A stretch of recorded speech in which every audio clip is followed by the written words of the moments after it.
வாக்காளர் பெருமக்கள் அனைவருக்கும் வணக்கம்.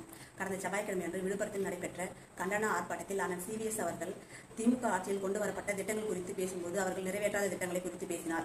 அப்பொழுது உங்க கனவை சொல்லுங்க என்ற திட்டத்தை பற்றி பேசினார். அதில் வந்து ஸ்டாலின் கேட்கிறாரு, உங்களோட மக்கள்கிட்ட வந்து உங்களோட கனவை சொல்லுங்க, நான் வந்து நிறைவேற்றி தரேன்னு சொல்லிட்டு ஆட்சி முடிஞ்ச அப்புறம் அவர் கேட்டு அதை செய்ய முடியுமா அப்படின்னு தான் கேட்கிறாரு. அண்ணன் அப்படியும் உங்களோட கனவை நாங்கள் சொன்னாக்கா எங்களோட கனவை சொல்லும்போது உங்களால் நிறைவேற்றி தர முடியுமா? இப்படி வந்து ஒரு கனவு இருக்கு, ஒரு பையன் வந்து கேட்கறான், அதை வந்து உங்களால் நிறைவேற்றி தர முடியுமா? நிறைவேற்றி தர முடியாதுக்கு எதுக்கு நீங்க ஒரு திட்டத்தை கொண்டு வரீங்கன்னு சொல்லிட்டு கேட்கிறாரு. இதுல வந்து எந்த தவறும் கிடையாது. நடிகைகள் வந்து எல்லாருமே ஒரு ஈர்ப்பு இருக்கும், அதனால வந்து எல்லாரும் கேட்பாங்க தான். போன வாரம் திரிஷாவை பத்தி எவ்வளவு செய்தி வந்தது, இதுக்கு முன்ன வந்து எத்தனை நடிகைகள் பத்தி திமுக காரங்களும் மற்ற கட்சிக்காரங்களும் எவ்வளவு கேவலமா ஆபாசமா பேசியிருக்காங்க. நடிகை கஸ்தூரியில இருந்து, குஷ்புல இருந்து, நக்மாவில இருந்து, திரிஷாவில இருந்து, விந்தியாவில இருந்து, இன்னும் எவ்வளவு பேர் சொல்லிக்கிட்டே போலாம். நடிகை ஸ்ரீரெட்டியில இருந்து எவ்வளவு பேரை வந்து எவ்வளவு அசிங்கமா ஆபாசமா பேசினாங்க. திமுக காரங்க பேசாத பேச்சா பேசினார். அண்ணன் ஒரு பேரை மட்டும் தானே பயன்படுத்தினாரு, அதுக்கு எதுக்கு இவ்வளவு வந்து கூறுறீங்கன்னு எங்களுக்கு தெரியல. இதுல எந்த தவறுமே இல்லையே. நயன்தாரான்னு சொல்லிட்டு சொன்னது ஒரு தப்பா உங்களுக்கு? அவங்களை வந்து வேற எந்த கெட்ட வார்த்தையோ தவறான வார்த்தைகளோ அவர் வந்து பயன்படுத்தி பேசவே இல்லை. இதுவே வந்து திமுக காரங்க பேசினாங்கன்னா எல்லா மாதர் சங்கமும் கூட்டணி கட்சியில இருக்கிற திமுகவோட அங்கத்துல இருக்கிறவங்க எல்லாரும் எதுவுமே வாயை திறக்க மாட்டீங்க. போன வாரம் வந்து ஒரு 2.5 வயசு பெண் குழந்தைய பாலியல் வன்கொடுமை பண்றாங்க, ஒரு +2 படிச்ச மாணவியை பாலியல் வன்கொடுமை பண்றாங்க, கோயம்புத்தூர் ஏர்போர்ட்ல ஒரு பெண்ணை வந்து கூட்டு பாலியல் வன்கொடுமை பண்றாங்க, அண்ணா யூனிவர்சிட்டியில ஒரு பெண்ணை பாலியல் வன்கொடுமை பண்றாங்க. இதுக்கெல்லாம் யாருமே எந்த கேள்வியும் கேட்கல, யாரும் வாய் திறந்து பேசவே இல்லை.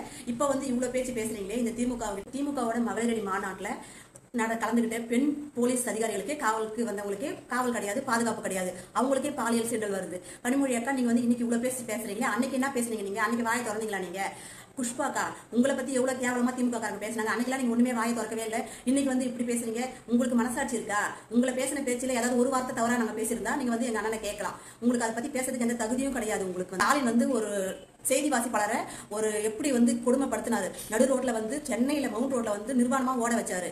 அந்த கருணாநிதி இருக்காரே, அவர் என்ன பண்ணாரு, திராவிட நடனம் சொல்லிட்டு காங்கிரஸ் MLA கேட்டதுக்கு அந்த அம்மா என்ன கேள்வி கேட்டாங்க, எவ்வளவு வந்து வார்த்தையால சொல்ல முடியாத பேச்செல்லாம் பேசினாங்க. அன்னைக்கெல்லாம் நீங்க எங்க போனீங்க? எந்த கேள்வியும் கேட்கவே இல்லையே, எந்த மாத சங்கமும் வரவே இல்லையே, குரல் கொடுக்கவே இல்லையே. அதே போல பொன்முடி வந்து விழுப்புரத்துல இருந்த அமைச்சர், அவர் விழுப்புரத்துல பேசுறாரு. என்ன பேசுறாரு சொல்லுங்க பார்க்கலாம். பெண்கள்லாம் எவ்வளவு கேவலமா பேசினாங்க. பெண்கள்லாம் வந்து ஓசி பஸ்ன்னு சொல்லிட்டு சொன்னாரு. அன்னைக்கு யாராவது கேட்டீங்களா? வைணவம் சைவம் சொல்லிட்டு ஒரு சமயத்தையே அசிங்கப்படுத்தி பேசினாரு. அதுல வந்து பெண்களை அசிங்கமா பேசுறது உங்களுக்கு வந்து தெரியலையா? அதே போல வந்து ராசா வந்து என்ன பேசினாரு, இந்து பெண்கள் எல்லாம் வேசிகள் அப்படின்னு சொன்னாங்க. அதெல்லாம் வந்து உங்களுக்கு தப்பா தெரியலையா? வேசின்றதுக்கும் விசாரம் பண்றதுக்கும் ஓசின்றதுக்குலாம் உங்களுக்கு எல்லாம் கோபம் வரல. ஒரு நடிகை பேர் சொன்னதுக்கு உங்களுக்கு இவ்வளவு கோபம் வருது. நீங்க எல்லாம் என்னமா மனசாட்சியோட தான் நடத்துக்கிறீங்களா? இதெல்லாம் தமிழ்நாடா இல்ல வேற எங்கனாவா? தமிழ்நாட்டுல கிடையாது, இந்தியா அனைத்து இந்திய அண்ணா திராவிட முன்னேற்ற கழகம் தான் மக்களுக்கும் பெண்களுக்கும் பாதுகாப்பு மரியாதையும் வழங்குற சிறந்த கட்சி. பெண்களோட பேராதரவோட இருக்கிற கட்சி எதுன்னு கேட்டீங்கன்னா அனைத்து இந்திய அண்ணா திராவிட முன்னேற்ற கழகம் தான். இந்த கட்சியையும் இதுல இருக்க நிர்வாகிகளையும் நீங்க கேவலப்படுத்துதான் நினைச்சு தமிழ்நாட்டு பெண்களை கேவலப்படுத்துறீங்க. மாதர் சங்கம் இவ்வளவு நாள் எங்க போனீங்க? நீங்க இது வரைக்கும் ஏதாவது ஒரு பிரச்சனைக்கு நீங்க வாய் கொடுத்துருக்கீங்களா திமுக ஆட்சியில? இப்ப வந்து வாய் திறந்து பேசுறீங்களே, உங்களுக்கு எல்லாம் பேசுறதுக்கு தகுதியே கிடையாது. நீங்க மகளிர் சொல்றதுக்கே தகுதி இல்லாதவங்க. நீங்க இன்னும் வந்து விழுப்புரம் மாவட்டத்துல திருவக்கரை பாஸ்கர்னு ஒரு திமுக நிர்வாகி ஒரு பெண்ணை, அதுவும் கணவர் இல்லாத ஒரு விதவை பெண்ணை 1 மாசமா எவ்வளவு பாலியல் வன்கொடுமை பண்ணாருன்னு சொல்லிட்டு அந்த அம்மா வந்து பேசுது. அவங்களுக்குலாம் பாதுகாப்பு கொடுக்க மாட்டீங்க, யாரும் குரல் கொடுக்க மாட்டீங்க. யாராவது நம்ம வந்து கம்ப்ளைண்ட் கொடுக்க போனாவே நம்ம மேலேயே பழி போடுறீங்க. கண்டுபிடிக்க சொன்னாக்கா, ஆளை காணோம்னு சொன்னாக்கா எங்கேயாவது ஓடி போயிருக்குன்னு சொல்றாங்க போலீஸ்காரங்க, கேஸ் எடுக்க மாட்டாங்க. இதுக்கெல்லாம் எந்த மகளிர் ஆணையமும் வந்து குரல் கொடுக்கவே கிடையாது. பெண்களுக்கு பாதுகாப்பு வேணும்னு கேட்டதே கிடையாது. நீங்க இன்னைக்கு வந்து இவ்வளவு பேச்சு பேசுறீங்களேமா, இதெல்லாம் உங்களுக்கு நல்லா இருக்கா? நீங்களா தமிழ்நாட்டில் தான் இருக்கீங்களா? தமிழ்நாட்டு பெண்கள் தானா நீங்களா? சொல்லுங்க பார்க்கலாம்.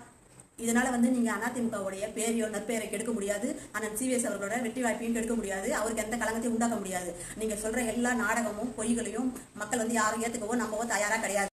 அதனால நீங்க திமுகவோட மகளிர் அணி மாதிரி செயல்படாம மனசாட்சி உள்ள நடுநிலையான மாதர் சங்கமா செயல்பட்டு எல்லா குரலுக்கும், எல்லா வன்கொடுமைகளுக்கும் குரல் கொடுக்கணும் அப்படின்னு சொல்லிட்டு உங்ககிட்ட வேண்டுகோள் வச்சுக்கிறோம். அதே போல எங்க அண்ணன் வந்து இதுக்கான வருத்தமும் தெரிவிச்சிட்டாரு, உடனே தெரிவிச்சிட்டாரு. இதுக்கு எந்த உள்நோக்கமும் இல்லைன்னு சொல்லி தெளிவா சொல்லியிருக்காரு. மக்கள் அதை ஏத்துக்கிட்டாங்க. நீங்க வந்து இதை எதுவும் பெருசு பண்ணாதீங்க.